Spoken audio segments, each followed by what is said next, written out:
Oh,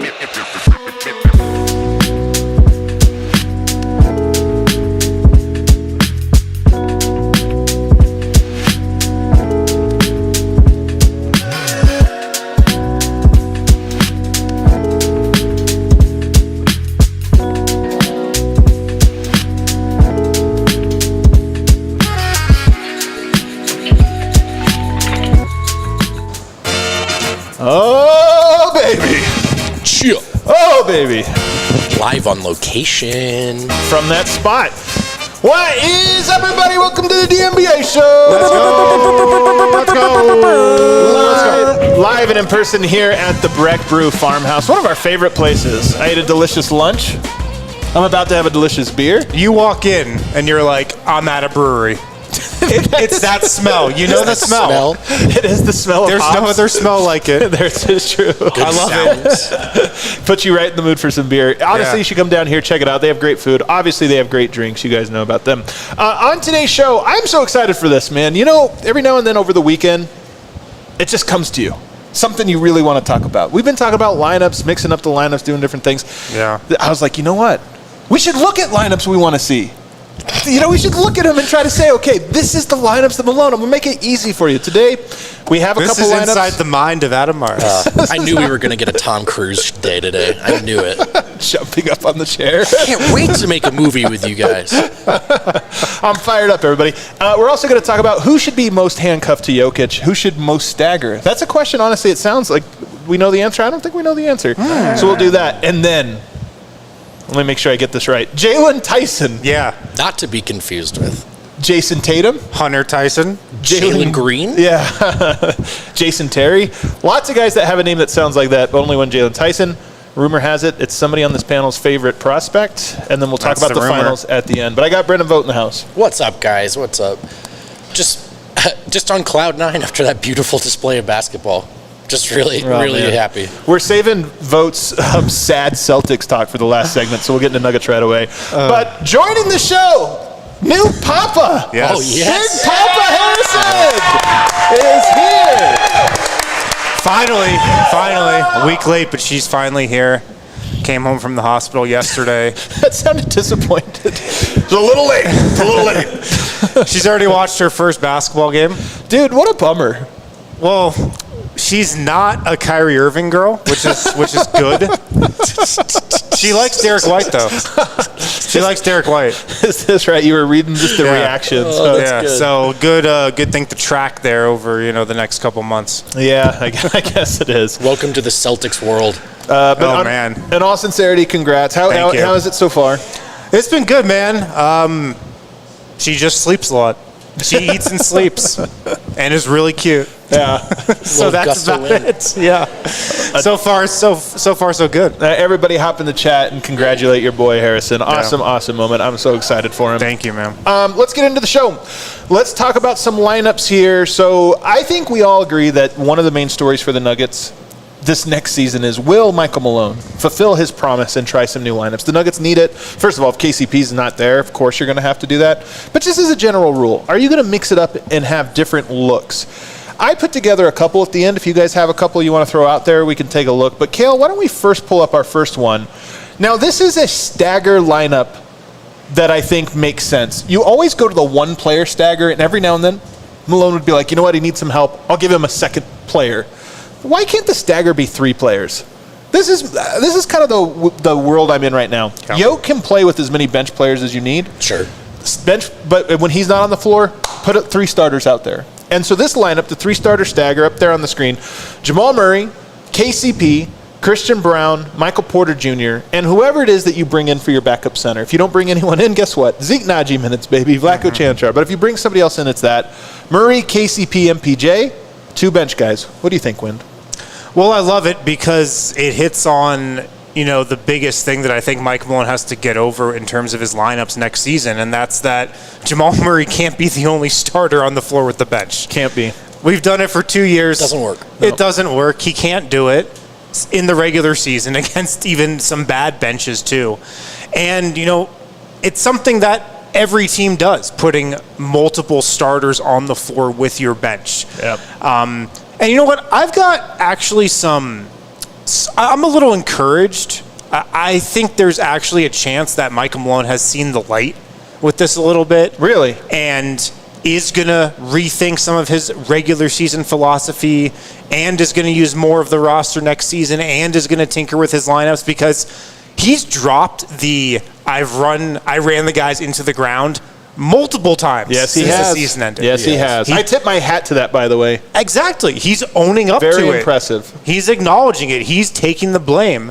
And he did it at the end of season presser. He did it on the Jim Rome show the other day. He has said, quote, I might have run the guys into the ground. And I'm encouraged by that. I actually think him publicly taking ownership of it multiple times, I'm more encouraged than ever that he's going to shift some things around with his regular season thinking. But that is more about total minutes and workload, and I almost think you could distill that down to the last week of the regular season and then the playoffs, and obviously in Game 7 there against the Timberwolves. But I think that this is a different problem. The idea of he seems to like these hockey-ish rotations. So I just looked it up.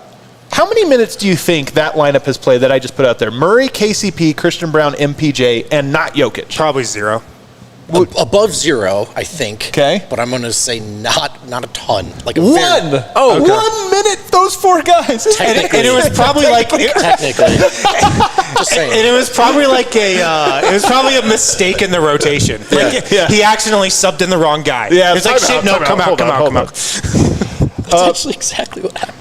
Probably. So what do you think here? Murray, KCP. Here's the thing. That's a good defensive lineup, man. It is. So I really like it. I think you have spacing. I don't think you're necessarily reliant on any one guy who isn't Jokic, which the Nuggets have proved they can't do. Look, I love how we just have backup center empty, because it'd be nice to know who that was and feel like there's a good option. But look, I think Porter at the 4 is always a good look in terms of spacing, if not just getting him some good looks. Murray and KCP together makes sense to me. That's 3 shooters, and who knows what this backup C is? Maybe it's a shooter they bring in, but it's at least also 3. It's also guys who sort of know their role alongside Murray. That's a great point. What is the point of Murray next to Reggie or Murray next to Bones, if you guys remember that? Yep. Just 2 options of one guy who would kind of like to dribble a lot. Man, that's a great take. But you actually have a real 2 guard and a catch and shoot option, a floor spacer, and then a guy who can defend. So I like it. And one of the biggest things that I think makes it possible is, remember Jokic had a great quote about playing with the young guys last year and how he really likes it. Or it actually might not have been Jokic's quote. I think it was Malone's quote about Jokic. Classic. Saying that Jokic really relishes like playing with those guys, right, and helping teach them. I bet he does.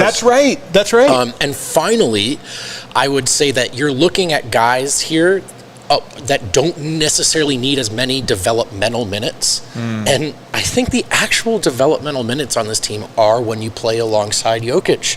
So maybe putting Jokic next to those guys that aren't ready and need to grow, and then kind of this look instead, maybe there's something there. I like it. It's a 2-way lineup. I love your point about Murray. I mean, look, I think there's a lot with Murray that we've been bagging on him lately quite a bit, I think rightfully so. He brings a lot to the table. One of the things I think is true of him, though, is I do wonder, does he work alongside another guy? Like, could you give Murray a second ball-handling scorer and he's good alongside him? I don't know that answer, because he's actually hasn't had a lot of opportunities, but when he has, it hasn't gone great. Yeah. I love KCP, Christian Brown are low usage. Whoever you bring in as a backup center, almost certainly low usage. Michael Porter's the only guy that maybe could use the usage bump, but playing him at power forward, that's actually good for him. So that's why I like this lineup. I just think there's so much more to untap with Michael Porter. And I think the only way we get there is if there's more lineup experimentation. Yes. Like Michael Porter's, he's at his max of what he can do when he's playing alongside the starters. He just is, man. He's not going to average 20 points a game playing next to Jamal Murray, Nikola Jokic, Aaron Gordon. Nor should he. He's just kind of at his max in terms of usage and touches and shots that he can get in that lineup. But I just think there's so much more room to experiment and tap into Michael Porter Jr.'s offense, and that is only going to come when he's not on the floor with, the Nuggets' top 1 and 2 options. I think I disagree that he is tapped I think there is more that Denver could use him. He's tapped when they play the way they have been. That I agree with that, and I also agree that I don't think Denver is really going to move away from how they play. I mean, I think that part of this feels more like a pipe dream. Nonetheless, I do think there is a possibility, or there is a world where he is more involved even in the starters. But nonetheless, this gives him an opportunity to be the number 2 option, and plays him at power forward, which I would love to see more of Michael Porter at power forward. It might be a theme.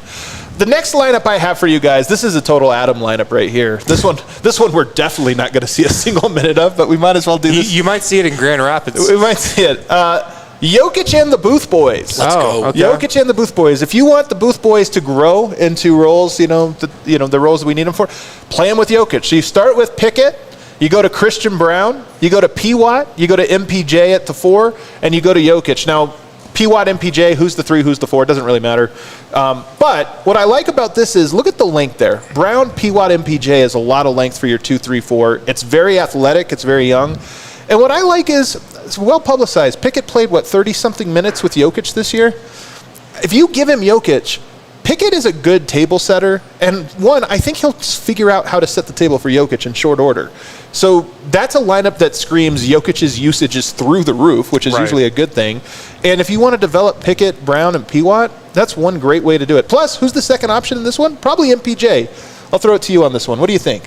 Well, I think, first of all, the point you opened with is one I like a lot, which is that I really do think that developmental minutes are alongside Jokic, because those are the minutes that matter anyway, and Denver's identity, any real identity, you only see it when Jokic is out there on the floor. Yeah. So these, I think, are some of the guys, particularly Pickett and P. Watt, that I think you're looking to, if they're playing Pickett, to get what is the headroom? How much more can they grow? How comfortable can they be playing their role but exploring within their role? And then is that role a realistic simulation of anything that will matter in the playoffs? And if Jokic is off the floor, sometimes it feels like the answer is no.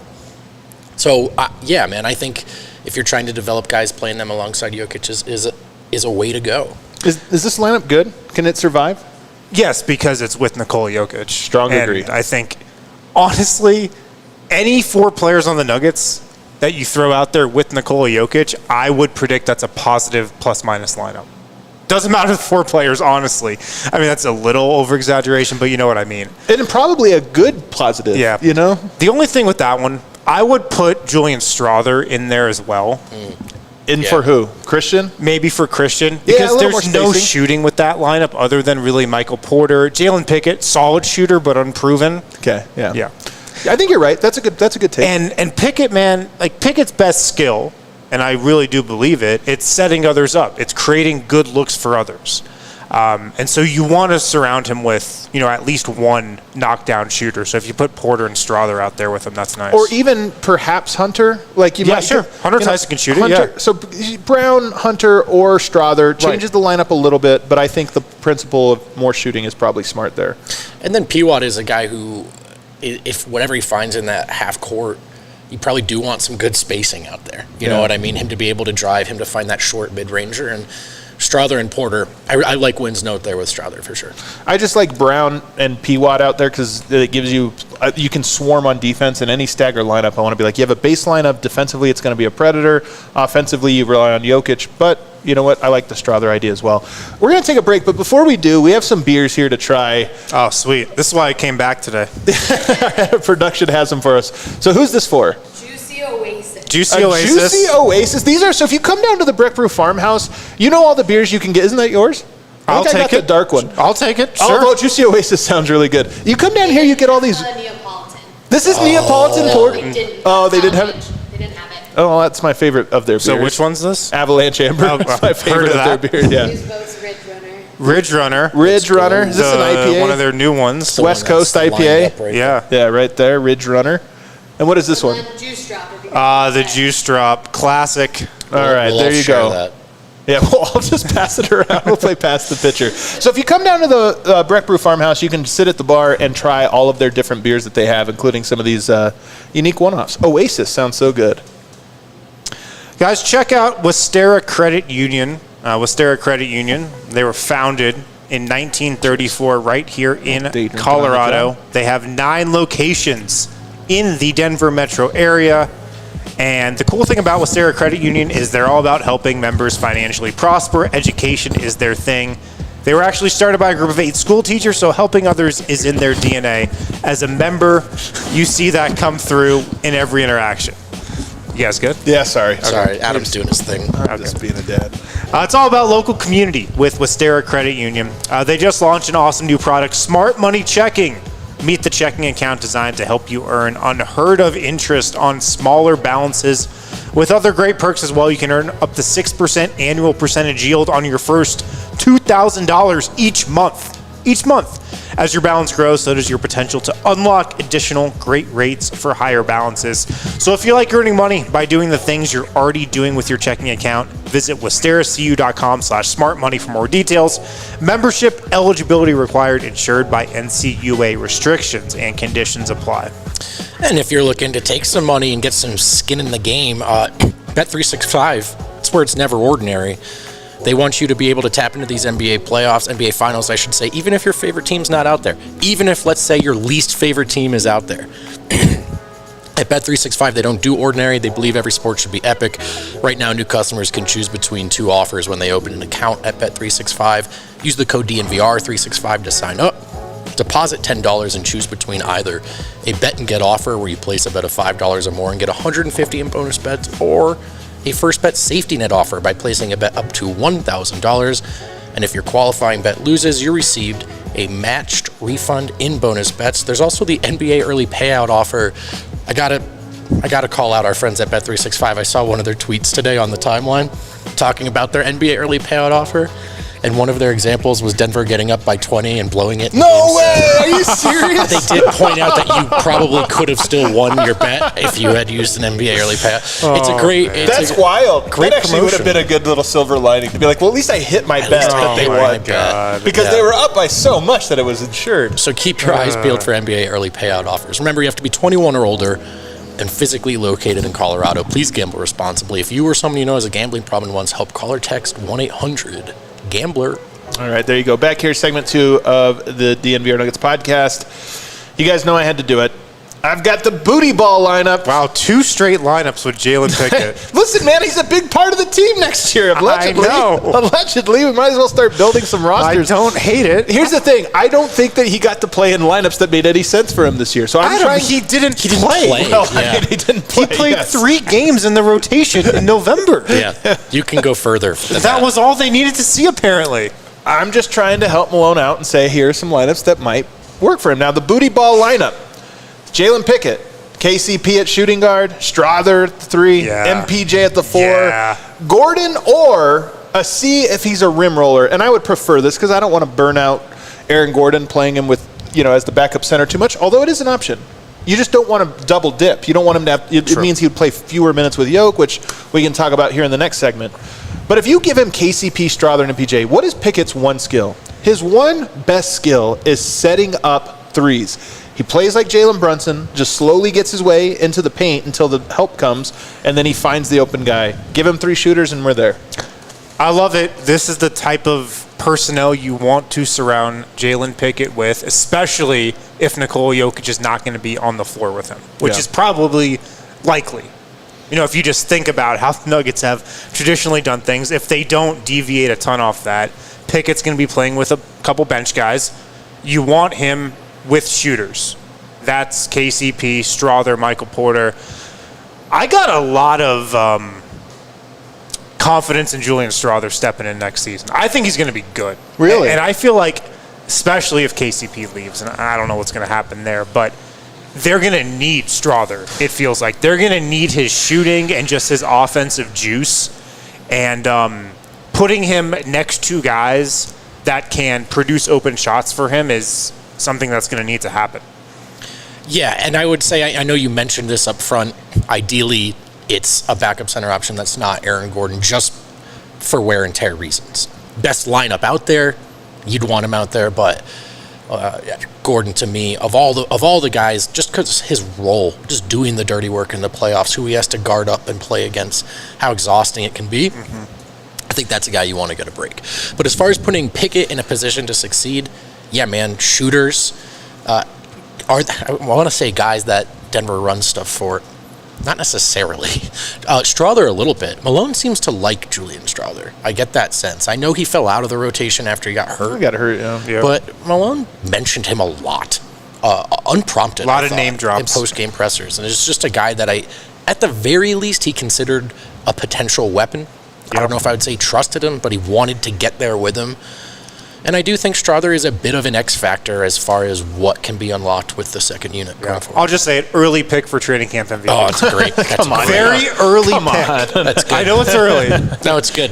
Good value there. Get in early. He put a lot of work into the summer to become a better player. I'm telling you. I think with this lineup, the booty ball lineup, you could swap out KCP, if he's not here. You could swap him out. But you could also just swap him out for Christian Brown, bolster your defense. I mean, I guess that KCP provides some defense. But you could also swap out Michael Porter. Like, I'm putting Michael Porter at the 4 a lot in these lineups. Yeah. That's kind of a catch-all. If you wanted KCP and Aaron Gordon, that's your 2-starter stagger. And those are defensive guys. And then you could run with Pickett, Strawther, and Hunter Tyson. Like you can, or Christian and Strawther. There's ways you can get other players in there and still have what I think will be enough spacing. The one thing I like about the booty ball lineup is the one I put up on the screen, or that Kale put up on the screen. And you can bring it back up, Kale. One of the other things I like about it, who is the go-to guy in this lineup? I think it's actually Pickett. Like, the ball's going to be in his hands. Stop it. No, but I'm saying it's in a good way, that there's clarity. I do think with Pickett, he's a unique player in that he's ball dominant. Yeah. And I do think you can give him a guy where he's like, am I just supposed to throw to Jokic every time? Yes. Am I playing with Murray now? No, just play your game. Those guys will play off of you. He's not the number one option, but I'm saying that he's the decision maker. He's the focal point. Yeah. And that's why I think Pickett honestly might be best without Nikola Jokic, because Could be. his role in the offense when he's on the floor is going to be similar to the role that Nikola Jokic plays. Like, he's kind of a fulcrum guy. You know, he passes guys open. He creates opportunities for others. He'd rather pass than score. So I would think of him as, like, the hub, obviously much scaled down from Jokic, but in that same kind of vein. Yeah. So I know these are potential lineups, Adam, but we've got some viewers in the chat kind of wondering, how likely do you think Pickett factors in this heavily, or could be an option to this extent? I know it's a really tough question, but I kind of think the odds are very high. I don't know that he'll be good. Sure. I think that for a player he's so unique. For a player for him to be good, there has to be an opportunity, and that probably has to be a longer opportunity than most. It's not just like Strawther, just go in there and fit in and knock down shots. That's simple. I think with Pickett, part of what makes him so challenging is you have to commit to playing his style a little bit, and that's the hard part. But I think that if you were to ask me, I think that was the plan from the front office coming into this season, allow him to happen. When it didn't happen, when Reggie Jackson played in all 82, I think it's more likely that the front office goes the other direction and says, okay, no other option. Sure. It's just Pickett, and we'll make a trade if we need to in January. Yeah. I mean, the Nuggets, they targeted him, because he was a guy who was all over draft boards. By the way, he was an All-American. Second team All-American, absolute blue chip guy, like a great player in college, one of the best players his senior year in the nation. But they targeted him because they saw a skill set that could open things up for guys he was going to be on the floor with. Right. Whether that's shooters, whether that's guys on the bench. They targeted him because they thought putting him into a bench lineup could create opportunities in offense for others, which is something that the Nuggets bench has historically struggled to do. So that's his role. Right. And I'm with you. I think next season, at the very least, they commit to that or they have to commit to that for a certain stretch to open the year. And I think and the way I would say it is for a new backup point guard. So I don't anticipate they're going to bring in a veteran backup point guard, although you never know. Yeah. And if they draft a new one, if they trade Pickett, but then draft a new, whoever it is, I think it's going to be like, there's no other options. This guy has to play, and we're just going to get a couple months out of it. And if it doesn't work, first of all, even if it's a disaster, I don't think it's going to affect Denver that much. This is something. Well, I mean, they played Reggie Jackson for 82 games. Yeah, exactly. And they won 57. Yeah, right, exactly. So, I mean, and maybe it's something you can address at the deadline. I do think they just have to take a step to figuring out a backup guard or who the next guy you can trust with the ball in his hands is. Next lineup I have for you guys, what if we just don't go to a point guard at all? Except for Jokic. Jokic is the true point. And this lineup would be KCP, Julian Strawther, Peyton Watson, Aaron Gordon, Nikola Jokic. There's no point guard here, but you do have two shooters. You have P. Watt and Gordon, who are very good defensively and athletic, and then you have Jokic. To me, this lineup is very intriguing if you commit to a lot. This is a ball is poppin' lineup right here. No point guard. We got to move it. All of these guys seem to have a good IQ, good cutting, good athleticism. What do you think of this one? I don't love it. I do think you need a point guard. That's the part you don't love? Yeah, it is.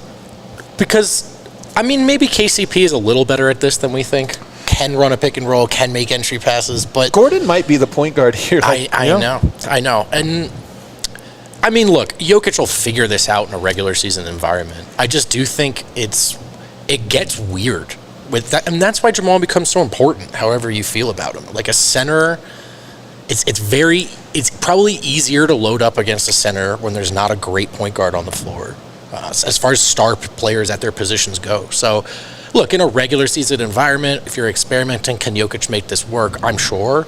But I do think I've actually never agreed with the idea that, like, Jokic's the point guard, you don't need a point guard. I kind of think you do. Yeah. It worked okay. It felt like in spots, especially I remember late in the season when Jamal Murray was out and it was Reggie, and then they would take him off the floor and they'd go with a no point guard lineup for a little. And KCP explored a little in that role. Yeah. I think it works okay. Yeah.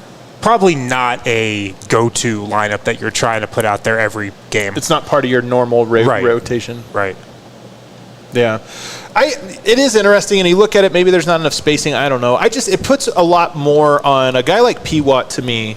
If he's to be the player that I think is, like, if he hits his upside, he's hitting it as a ball handler, not as a primary one, but as a guy that gets the opportunity to run the dribble handoff game and do something with that. He's not going to be the catch and shoot guy. Or just the slasher, and I kind of feel like that's where he was put into, and I understand it. It's basically his first season. You got to learn the basics before you get to expand a little bit. But I do think when you look at P-Watt, it's like, yeah, but you need to develop that secondary playmaking. Yep. And this is a lineup where I think you would come into a lot of yoke turning, seeing him on that other wing. Don't treat him like Torrey Craig. Throw it to him, pitch it to him. Let's see what he has, because I actually think he has something in his game. If he is instilled with confidence, he can be a guy that's like a good secondary creator. I mean, I think about this. We're going to talk about this with the Celtics a lot. Drew Holiday, Derek White, Jaylen Brown, even Jason Tatum. None of those guys are elite decision makers, this or that. They're all very good at it.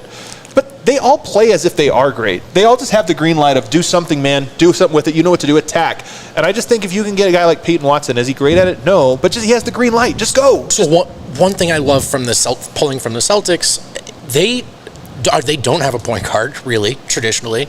They do have a bunch of guys who can drive and kick. And they have shooters everywhere. And I do wonder if Denver does lack the sort of straight line penetration stuff sometimes. And I maybe wonder if that's something Watson can do. And then he might be the only player on the roster currently that you can say can develop into that. Everything else is like you have to acquire it. So that's an interesting thread to pull on, I think. Yeah. Something else is Peyton Watson is going to look so much better if he's playing around better players. Yeah. Guys can only look so good on the Nuggets bench unit if they're playing next to Reggie Jackson, Christian Brown, and Zeke Naji, man. Like, you're just not setting a guy like Peyton Watson up for a ton of success when he's out there with that type of lineup. If you put him next to a Jokic or a Porter or a KCP more, there's just going to naturally be more opportunities, more open lanes, more attention focused on the other guys, more opportunity for him. I just feel like a lot of people have written some of these Nuggets bench players off, whether it's a P-Watt, a Pickett. Pickett we haven't seen. Like, that's what the funniest one to write I know, off. but people have still written them off because A, they haven't played yet, or B, they haven't played with lineups that are even potentially good. And people have taken that to mean they're just bad players. It's not true. They just haven't been put, in my opinion, in positions to succeed. I'd be so curious to see what bench player has played that many minutes with 3 or 4 other bench players, and I wonder what the best player is. You know what I mean? I would just that would be an interesting deep dive. My last lineup for you guys: Murray at shooting guard. I know we've explored this a little bit. I think Murray would have to come back a little different, move off ball, not just stand in the corner. He'd have to change his game. But if you give Jalen Pickett, Jamal Murray, Christian Brown, MPJ, and then a backup center lineup, well, you've got some defense there. You have a stretch four in Michael Porter. You give Pickett 2 shooters in Murray and MPJ. I think there's something to this. Like, if Pickett's going to hit, he's in a tight spot. He probably has to learn how to play Jokic ball and Murray ball. There's 2 different things he has to learn. But in theory, that's 2 of the best shooters, probably the single 2 best shooters on the team you give him, and then Christian Brown in between them. I don't hate it. Yeah, I don't hate it either. Jamal at shooting guard, man, it's never felt like a smooth fit, even though I think it's actually something that he's vocalized that he enjoys doing and wants to do, and he wants to play with another ball handler. Everybody knows that he did at Kentucky for a year with Tyler Ulis. We all know that. Yeah. But I've heard that that's something that he likes with the Nuggets to do. But it never feels like he's comfortable in that role. Like, a lot of times, Jamal Murray's playing off the ball. He'll get an open 3. He'll pass it up. Yes. He's not ready to shoot all the time. But if he can get more comfortable in that, it does open up a lot of different options. I hate it for the reasons Wynn just said. I can't see it working. I think we've seen that kind of tension between, like, should Murray be on ball, off ball, but also Jokic isn't on the floor. And so I have a hard, not that there's not a path, it's one of those things where I can kind of envision it being a very frustrating 82 games of them kind of never finding the path. Does that make sense? Yeah. I think these are interesting lineups, man. Murray having to figure out how to play off ball, though, I think there's a lot Murray has to change, I think, or that would help the team out if Murray changed. I shouldn't say he has to. There's a lot of things he could do that would help the team. And some of this is, like, if he could learn to really move off ball. Him and MPJ, like, we think about the 2-man game. This is pie in the sky stuff because I don't expect it. Them having a 2-man game off ball would be cool. Little actions that they have together that it's like, yeah, that's hard to guard because teams don't want to switch their primary matchups, and they run this action where you almost have to switch. Going back to the 3-starter stagger with Porter at 4 and Murray in there and no Jokic, I would kind of love it if there was almost a directive of, like, hey, Murray and Porter, figure this out together. Yeah. Find some chemistry. Be comfortable playing with one another. That would be like one of the best stories of next year's if it was like the Murray Porter buddy comedy. Oh man, they're going to UFC fights together and everything. Dude, I love that. There were little seeds of it. There were little seeds of it, I thought, this year. Coming actually on the podcast, Curious Mike. Oh man, dude, you're talking. In the back end of the regular season, and I don't think we saw it much in the playoffs. In the back end of the regular season, I thought Murray got a little more trusting in finding Porter. Totally, man. Totally. And I hope that that's a thread that's pulled on in a story we talk about in the upcoming year. I would love it, man. That would be like a top brightest timeline for me. Buddy, the little buddy comedy between those two. All right, let's take another break. On the other side, all of these lineups beg the question. Jokic has to sit on the bench is really the non-Jokic minutes. So who should be handcuffed to Jokic, and who is the best player or players to carry non-Jokic minutes? We'll talk about that on the other side. Maybe a trip up to Kitchener for Michael Porter to run up that hill. That's true. You know what? Yeah, some hot tea on the knees. That's right. I don't know if Porter should be running at an incline. That's a valid point. Push-ups in the snow. Oh, man. Yeah, not a good idea. Hot tea while you do the squat? Yeah. Guys, Toyota, the official vehicle of DNVR. Gotta love Toyota. Trucks have always been part of their DNA. For generations, Toyota has built durable legends designed for greatness and perfect for Colorado. Toyota, they've got an option for everybody. 17 models with available all-wheel drive or four-wheel drive like the Epic 4Runner. They also currently offer more low and zero-emission vehicles combined than any other automaker. 16 different hybrid vehicles to choose from, like the Tundra iForce Max hybrid truck. They've also got tons and tons of SUVs, perfect for the mountains. You guys okay? Yeah, sorry. Okay, just checking. Sorry. Perfect for the mountains, the city, like the RAV4, the Grand Highlander, so many more. Visit your Front Range Toyota stores at a location near you. AutoNation Toyota in Arapahoe. I loved my RAV4, man. That was a very good car. It's a great car to me because it's a Toyota. Corwin Toyota in Boulder. Good too. More utility, I would say. That's like, you know bigger. what? Yeah, you're going to be moving on from the RAV4 era of your life to the Highlander era of your life. Yeah. Oh, that's right. That's really what it is. That's Unfortunately, I'm past the 4Runner era of my life. You that are. was like college. Yeah, that's totally, you know. Yeah. We'll see. Corwin Toyota in Boulder, Groove Toyota in Littleton, Mountain State Toyota in Denver, Stevenson Toyota East in Aurora, Stevenson Toyota West in Lakewood. Toyota is a proud partner of the Denver Nuggets, the official vehicle of DNVR. I'm kind of in the Circle K membership era of my life. It's a good era, man. Love that. I love it because, look, it's just me walking around. No one has any expectations of me, and I like free stuff, like the free membership. It's really easy to get. You can download using the QR code that I believe Kale has on our screen right now. I trust him. Blind trust. Enter your email and phone number to be fully enrolled, and then you'll get some sweet deals. Your first 5 Polar Pops are free. You can enjoy a member-exclusive beverage deal. Inner Circle members like you and me can get any size Polar Pop or Froster for just 69 cents. Nice. Now through September 3rd. Somebody calling? There's a phone ringing in my ear. It's definitely you, Adam, right? No. Is there a phone? Is somebody calling into the show? No. That was so That was weird. bizarre. That was crazy. Well, anyway, Somebody's trying to hack our show. That would actually be awesome. I'd be for that. it was Circle K saying, listen, man, we don't really want you to be the face of this, per se. Listen, now through September 3 or for 79 cents for non-members, find it in the app under Inner Circle Offers. Sign up with the QR code on the screen or visit www.circlek.com/innercircle for more information on how to become an Inner Circle member. Do you guys know the Curb episode where Larry and Cheryl get the divorce and everyone has to pick a side? No, but it's hilarious. I'm sorry, Larry. We're going with Cheryl. Everybody has to announce who that's Circle K calling in. We're going with Kale. Are you on the side of Jokic should play for Serbia or should he not? Because I don't know if you saw, included on the preliminary Serbia roster. Gust of wind here? A little gust of wind? The 16-player preliminary roster was announced. I think he'll make the cut when it goes down to 12 players ahead of the Olympics. Is Pesic still the coach? He is, I wouldn't hold my breath. let's see It was what funny. happens. It was actually I wouldn't funny. hold my breath. The graphic that's like Team Serbia put out that has the list of names, like the 16 names on the roster. The picture that they included, like the picture that's the main focus of the graphic, is Pesic. That does tell you a lot most about Serbian basketball. It's not Jokic. So It's not true. Bogdanovic. Pesic is the face of the team. All Coach Pesic. You know what? Very accomplished. Very accomplished coach of Serbia. You asked my question. You know the answer to this. Of course I want him to play. Me too. I always say I'm not rooting. I can't root for players to rest. I can't root for any of this stuff. I just root for them to stay healthy. And then I root for them to play because I enjoy watching them play. And most of all, I, of course, love my Serbian brothers and sisters who has given us all this Jokic. So I'm gonna root for them for the Serbia matchup. Check it out. I also love that he's just given a face. He kind of looks like one. Man, I can't say that. He kind of looks like Bert or Ernie or both. I can't tell.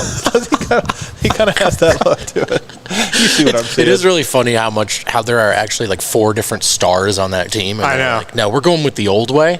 Also, Coach Pesic. Yarmaz on the preliminary roster. Who else do we know? Oh, you got Micic. Yeah. Who I think has grown in the NBA in a very specific way that will help you playing with Jokic. He's coming off a great second half of the year in Charlotte. You know, Good, decent first half target too. I like for maybe backup point guard. Pokashevsky, Hell yeah. Bogdanovic, Okay. Jovic, Okay. Lucic. We Yeah, know that's my him guy. well. My guy, Let's Lucic. go, dude. That's my guy. Guduric, Marinkovic, Is Marinkovic Kalinic we still love. in the mix? Ogden Dobrich. I Not don't know sure him. about him. Ogie Dobrich, yeah. Petrosev.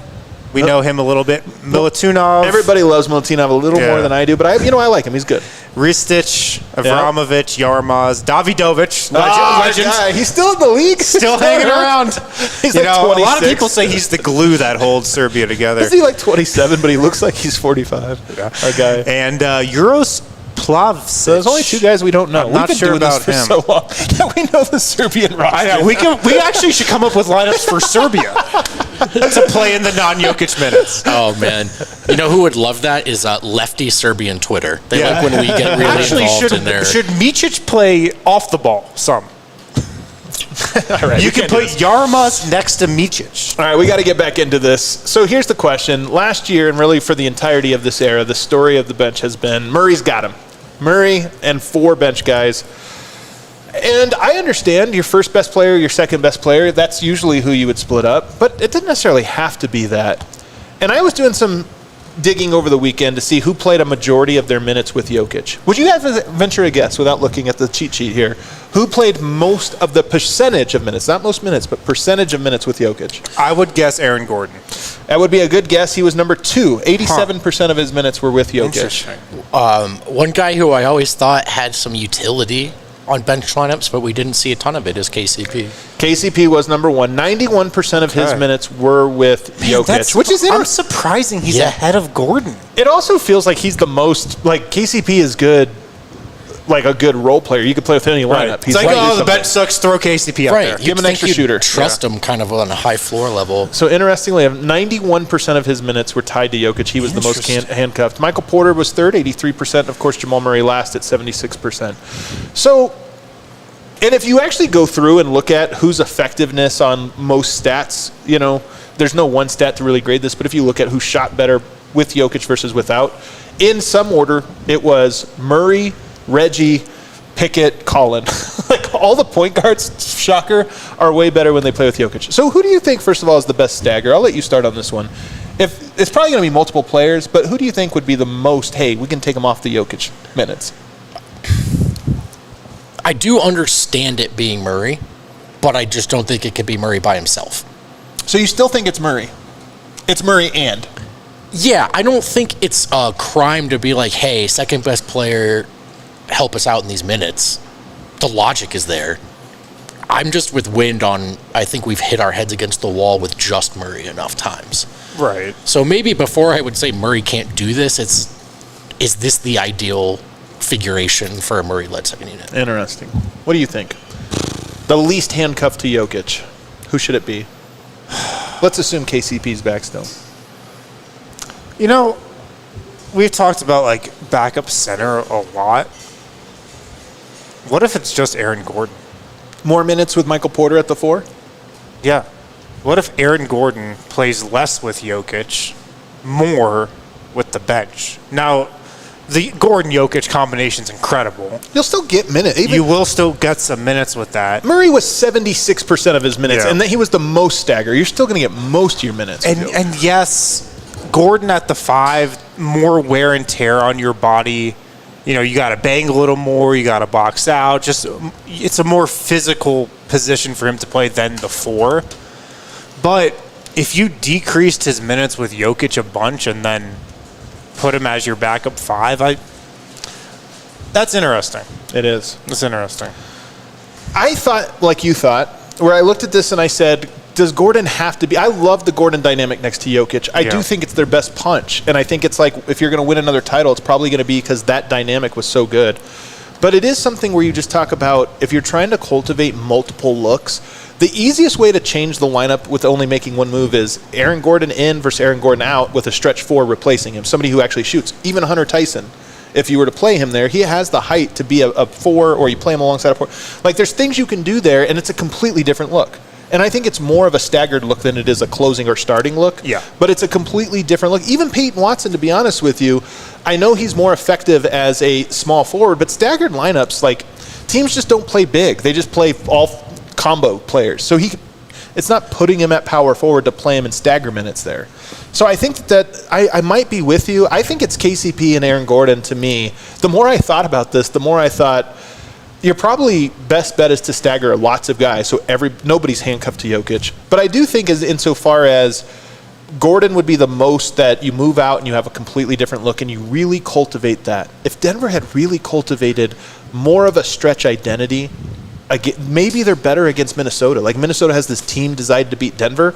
Well, one thing you can break that is be designed to be 2 different teams. And now does a team game plan for both versions of you? What do you guys think of Porter from the dynamic of clearly his best alongside Jokic, as everyone is, but I think notoriously not great when Jokic doesn't play, and we're hoping he steps up, versus, as Wynn I think well articulated earlier in the show, if you're trying to get him some confidence to unlock more, should he just get to play without Jokic and make mistakes? I would actually go the other direction on this. I think the best way to get Porter's both development, confidence, everything else is to play him with Jokic without Murray. I agree with this. That's the one, man. Big time. That's where I was going to go to. How many games have happened over the last couple of years where Jokic isn't playing, you know, and we're like, All right. It's his time. This is the Michael Porter night. What's never the happened. number one It option? never No, happened. they haven't just been bad. They've been like, he didn't score. Yeah. We're like, oh yeah, he can't dribble. I forgot It's like, that. All right, this is the time. Finally, Michael Porter, right. number one high school recruit. This is his time. Back to the number one option. And it just doesn't happen. Like, I just don't think that's in the cards for him right now. I'm totally with you.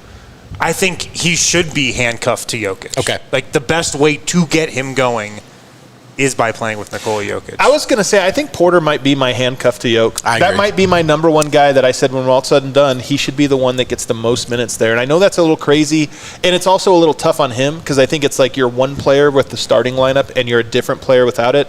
But if you really want to develop, anytime you want to say we need to develop this from a player, be like playing with Jokic then. You need to develop an identity where Porter is more than what he is right now. Playing with Jokic. Unless staggers. Michael Porter has more one-on-one moves in his bag and gets more in his bag this summer, if he can get into the post, create a little something This there. summer, Hey, that's when you really improve your game. yeah, but he's like 26. Well, actually, I will say this, dude.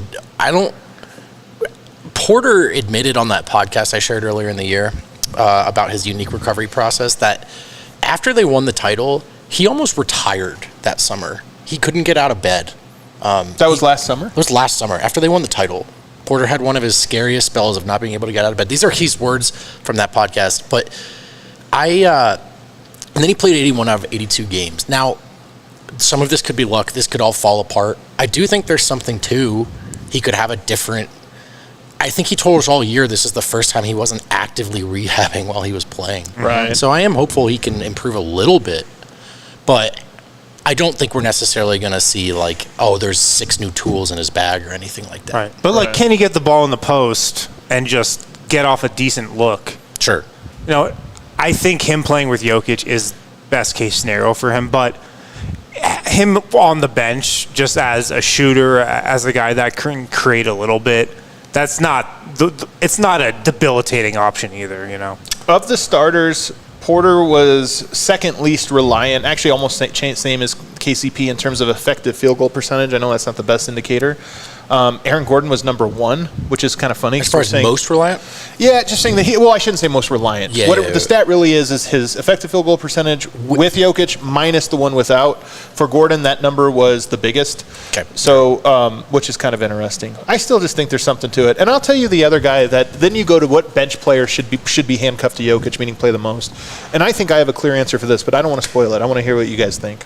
Who do you think of the bench players? Peyton Watson. Interesting. Why?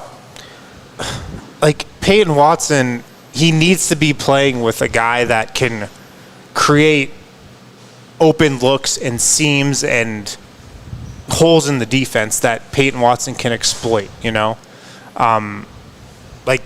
a big reason why I feel like Peyton Watson might have not progressed as much as we thought he would last season is because, as I said earlier, he just wasn't put in positions to succeed. It's tough to play if you have Peyton Watson's skill set, especially on offense, next to Reggie Jackson and Christian Brown and Zeke Naji. Yeah, what are you doing? That's just tough, man. Yeah. That's tough.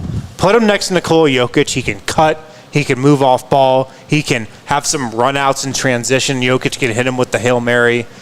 That is a two-man combo that needs more minutes next season. For me, it's Christian Brown. And if you look at the minutes here, the Jokic Brown two-man lineup was a plus 15.4 this year. Now, there's a lot of noise in that, but it was 780 minutes. I just think Jokic is at his best when everyone is predictable on his team, meaning every player that is on the court with him knows how to read the court and acts accordingly. Not necessarily the guys that make the most shots, although that's obviously a part of it, but just do you know what you're supposed to do? That way Jokic is throwing anticipations nonstop. When this guy, he cuts here when I do this. Christian Brown's that guy. He always reads the right thing. So I agree with this. You give Jokic one receiver who always runs his routes correctly. And I also think throughout the year we would see Brown in these horrid bench lineups and lament the lack of growth. And then he'd play alongside Jokic, and you go, man, that's a winning player, And he does all the winning stuff. Yeah, maybe you are getting more value of chaining him to Jokic than just maybe there's something futile about, even though you're already limited in options off the bench, rather than asking Brown to lift tides, it's like, it's a more starter-heavy stagger, and then Brown plays with Jokic or something like that. All right, let's get into Jaylon Tyson here. We got a new guy, Jaylon Tyson. Yes, we do. And I teased it at the top. Somebody on this panel's favorite prospect. Right now, he's my number one guy, potentially at 28 for the Nuggets. I love the potentially there. What a hedge. Hey, he's a quick riser. He's a fast riser in the pre-draft process. Oh, man, he's having some great workouts, great interviews. Is it interviews, though? Do you think that makes people rise or workouts? Both. Yeah. And just people thinking way too much about stuff. So first off, he played at 3 schools, which is always a little strange. Yeah. So Jaylon Tyson, I'll go through it. 6'7" guard / forward. I think he's more of a guard. 6'8" wingspan out of Cal. All right, first of all, that's huge. A guard with 6'7", 6'8"? That's big, man. Big guy. All right. I think he was 6'5.5" without shoes, so he can push that up to 6'7" with shoes. What kind of shoes are these, man? Dude, I'm the rule of thumb. Shoe. Am I really 2 inches The taller? rule of thumb is shoes add an inch and a half. I'm 6'5", but That shoes I'm is the 7'4". generally accepted rule Really? in the pre-draft process. Oh, so I'm basically like 5'7". All right. Yeah. 6'7", out of Cal. That's where he spent his last season. He started at Texas. 5'7.5". Was a big-time recruit. I think 35th ranked recruit in the country, 34th ranked recruit in the country. Started his career there, only played in 8 games, didn't play a lot as a freshman. Then went to Texas Tech, averaged 11 points per game, and then transferred to Cal. His minutes went up, but he absolutely exploded. He leveled up 19.6 points per game last season. Wow. 6.8 rebounds, 3.5 assists per game. He was the best player by far on a bad Cal team. His college team was bad last year. 21 years old, a junior. And then, like I said, had the breakout season last year at Cal. Real quick, his strengths. He's a bucket getter, man. All-around offensive game. Pretty good shooter. Can get into the lane and score. He's a great pick-and-roll ball handler as well. Great feel for the game. Pretty savvy, deceptive, can change speeds. Good ball handler. Has a ton of moves in his bag, spin, crossover, good passer as well. And another big strength is he's versatile. He's got that Bruce Brown versatility where I think he can handle the ball. He can play off the ball as well. In terms of his weaknesses, not the quickest guy, not the top, 1% athlete type of guy. Also a bit turnover prone. I think some of that is he was the number 1 option on a bad team. Yeah, that can happen. And also defense. He's not a guy that you look at and you're like, he's a Christian Brown type of defensive stopper. I also wonder if that's because he was just relied on for so much offense. He reminds me of a bunch of different guys. Jalen Williams of the Thunder. I'm in. The perimeter-oriented Jalen Williams. One of my guys, early graduate. I think he's got, the Bruce Brown backcourt versatility. Like I said, can play on ball, can play off ball. And then his offense in terms of his dribble drive game, his step back game, a little CJ McCollum-esque, I thought. He's my number 1 guy. I love him at pick 28. I feel like he's exactly the type of versatile, tall, physical ball handler that the Nuggets could use in their backcourt in a very similar way to how they use Bruce Brown. Go ahead. I was going to say, first of all, he's kind of mocked where Denver's at, right? Like he's available there? Yeah. Okay. He's rising, though. I mean, a couple weeks ago when I first started to really look at the draft, he was a firm second-round guy. Now he's creeping up into the late first. Ooh, okay. Go ahead. What were you going to say? Ball handling. I love it. Pick and roll handler. And also, it's not just guards. Like, that's not, so I think trying to get more ball handlers on the floor alongside Murray can be difficult because of some of the dynamics we described earlier in the show. But I think having a guy who in different lineups could, like a tertiary ball handler or a secondary, bring the ball up the floor or just someone else to run the pick and roll. I love that, man. I love that. I actually think Denver is for a team that's as good as they are and just won a title, easy to forget, they are jarringly lacking in that category. Yep. So I think a guy who can, there's versatility in his size, but just every now and then we can put the ball in his hands from the Nuggets perspective. I know I'm not on the team, I think there's not enough of that. And he's more of a jack of all trades, master of none, which is sometimes a death sentence in the draft. Sure. But I just think he's a hooper. Like, he's just a great basketball player. He can do a lot of different things. He's got a lot of skills. And I think, again, he's the type of guy the Nuggets need in their backcourt with how they're currently constructed. I agree. So this is the stuff we do when it's draft time, is we start obsessing over these tiny little things and what they could mean. Yeah. 3 schools in 3 years. Yeah. That type of player is always an interesting one. Now, look, sometimes it's circumstantial. You get recruited by one guy, you get there, it's a bad situation, you transfer or whatever. But Texas Tech, and Cal, it's not like he's going from, northern Colorado to Duke or something like this. Like, these are lateral moves, going from big program to big program. Sometimes I look at that and it's a little bit red flag, and then I see on some of the scouting reports that scaling down his game might be a problem. He likes the ball in his hand, and I think, okay, transferred a lot of schools, kind of needs to be the guy. Right. Is that a red flag to you? He's not going to be the guy in Denver. It could be a red flag, absolutely. Like, can he just be a 15-minute per guy role player, or is he going to go out there and the first time he gets it, he's going to try to create something by himself? That's definitely a worry, but I will say, don't the Nuggets kind of need a guy like that off the bench? Maybe. I mean, maybe. It is a little bit like... If they're going to continue to run 4 bench guys and 1 starter. So true. Can you imagine, though, with all the players on this roster and all the youth, that was the plan? Was, well, we're going to bring in a chucker, rookie chucker from 3 schools to come on. New focal point of the bench just dropped. What are we doing? I think it's a really fair question. I also think it's the hardest stuff to get right from as outside of the picture as we are. Just who these guys are, how willing they are to accept and sacrifice, how willing they are to fit in. And I'll say it a lot about Porter, who, without getting into specifics, there were just a couple of people that reached out and were like, hey, this guy, might be kind of more of a diva. And I think the surgery's humbled him. That's certainly not how his pro career has worked out. So the point I'm trying to make, without going back to the same note I always hit, is that I think there's room for these guys to figure it out. Yeah. Just because their youth maybe sort of painted a certain picture. Yeah. It's just hard to pin down from outside. Julian Strother is the opposite of this. One of the things that most impresses me about him is when he was asked about, hey, if this year's sort of a redshirt year, he's like, hey, that's what they told me in Gonzaga too, and I just accepted it, grinded, and became better. So we'll see what works out. All right, let's wrap up today's show, though, by talking a little bit. I will say last thing. Another weakness, tough name.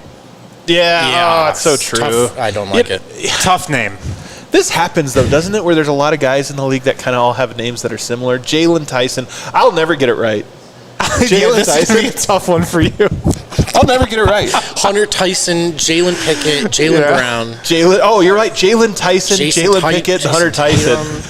You got to go to that Jaylon Tyson lineup. It's Jalen, and Tyson. Yeah, this is going to be fun. It's a tough name. You know what? I'm back in.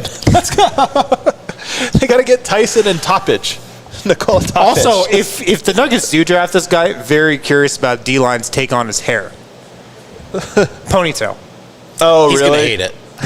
Yeah. He just hates all hair. He thinks everyone should wear a hat. Yeah. That's kind of it. If you boil it down, it's anyone with big hair. Yeah, he's like, he's very... this isn't working. It's like, I hate tall people. I hate short red. All of us have a thing. It's all about us. D-Line hates hair. We've cracked the code. All right, Vote. It's your time to shine. The Boston Celtics are up 2-0 in the NBA Finals. They look incredible.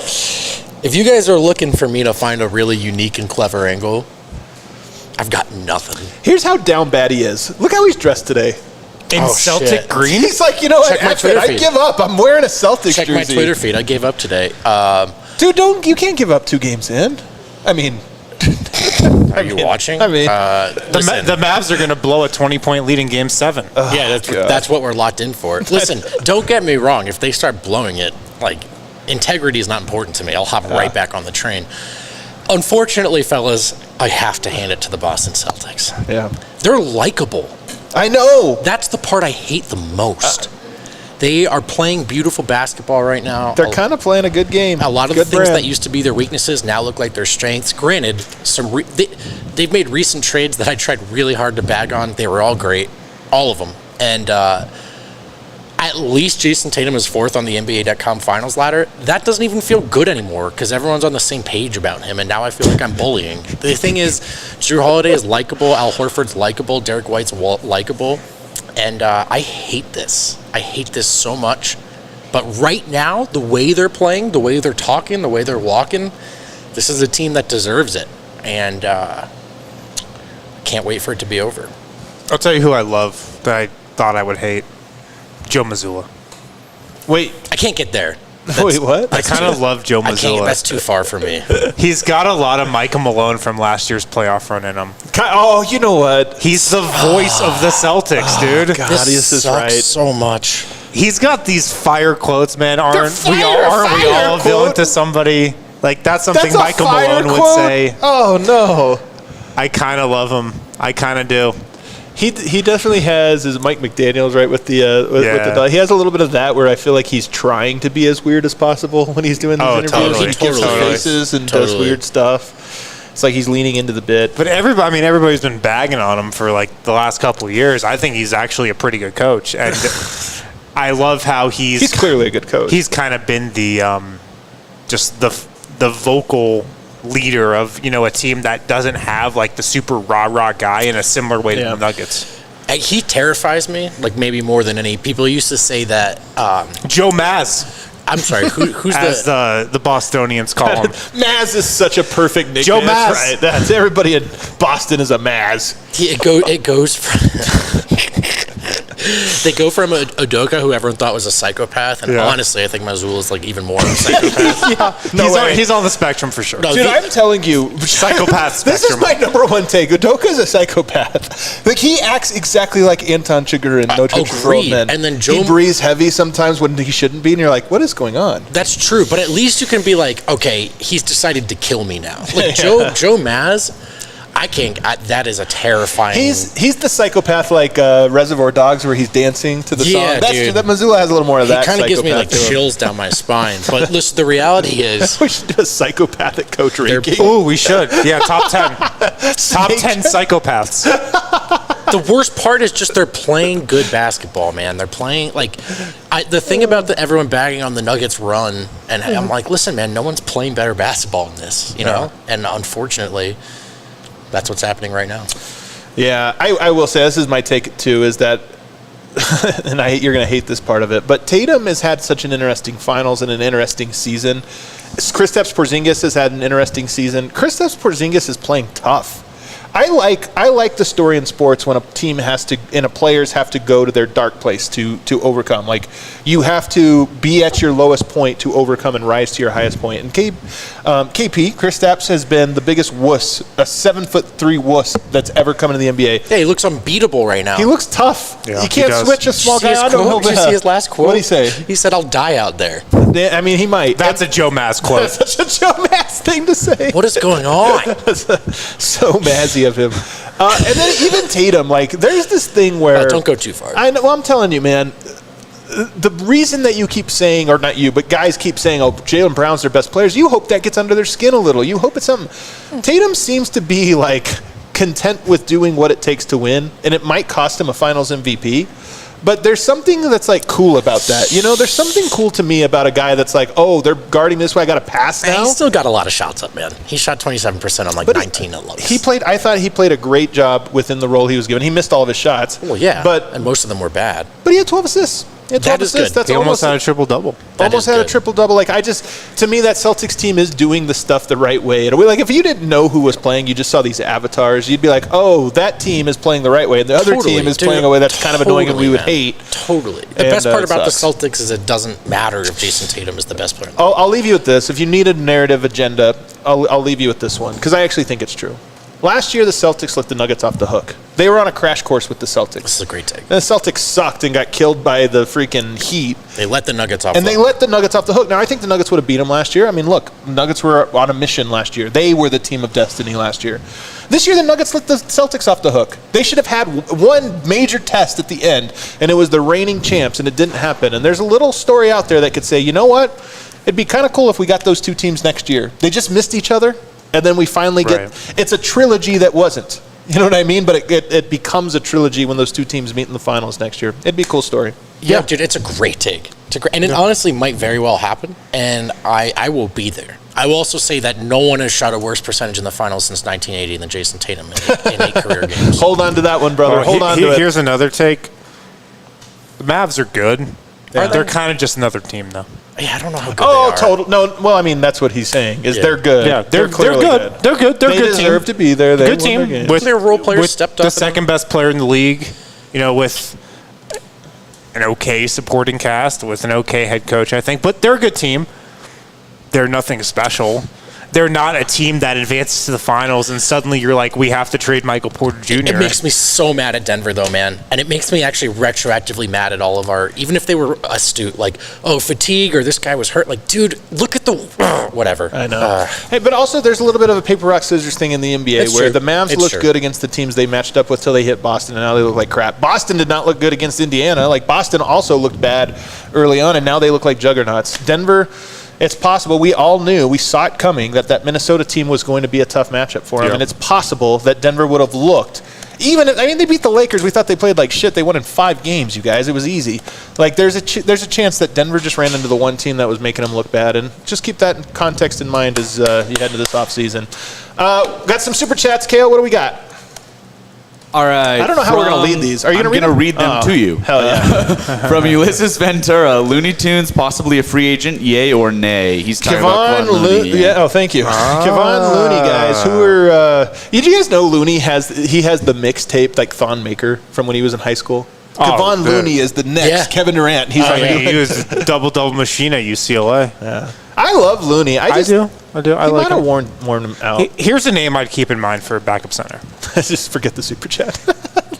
I'm just saying, Yeah. maybe a little wind chime. Here's a name I'd keep an eye on that I think the Nuggets would be interested in if he's on a minimum contract. I think I know who you're going to say. Daniel Tice.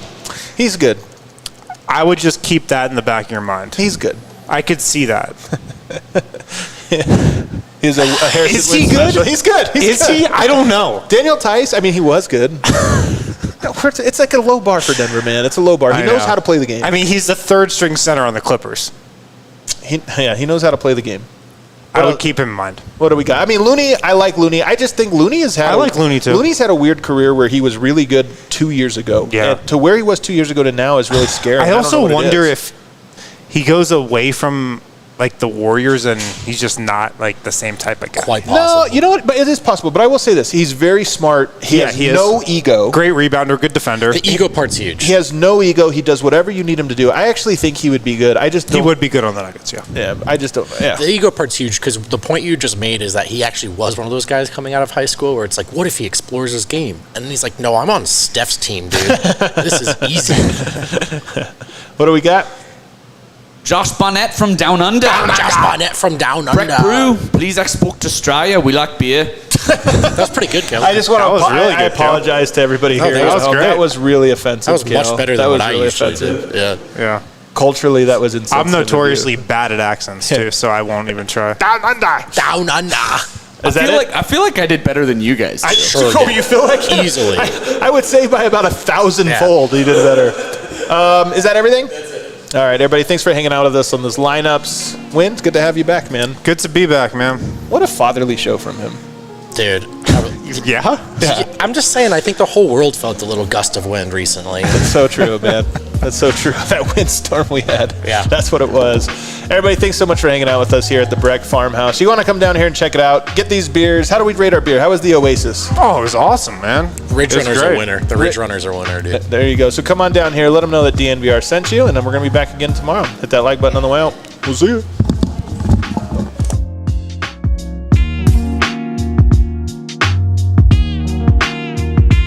We all silly like the mayor.